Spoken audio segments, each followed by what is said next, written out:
Using plane-to-plane mates in SOLIDWORKS is a powerful and precise way to align two parts in an assembly. While it may take a bit more time, the results are definitely worth it.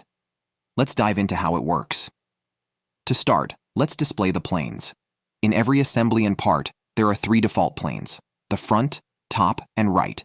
To view any of these, click on a plane and then select the Show option, represented by a small eye icon. If nothing appears, simply go to the top menu, find the visibility icon, again, it's the eye symbol, and check Planes to make them visible. Now, only the planes we select to view will be displayed, so if you need additional planes, just click on them individually to make them visible.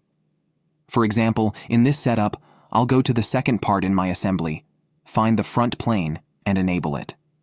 I'll also activate the right plane for better alignment, while leaving out the top plane for now.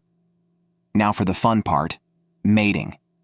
To mate two planes, click on the Mate tool.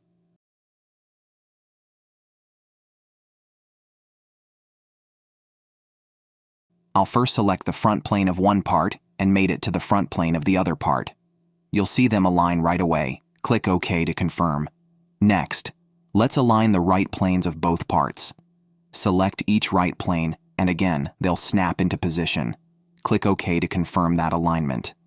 Lastly, I'll finish by mating one of the surfaces, like the top surface of one part to the bottom surface of the other. Rotate your model, select the surfaces, and there it is, fully mated. Once you're done, go back to visibility and turn off the planes to clean up your view. And that's it. You've successfully used plane-to-plane mates for precision assembly. Be sure to check back next week for more SOLIDWORKS tips and tricks.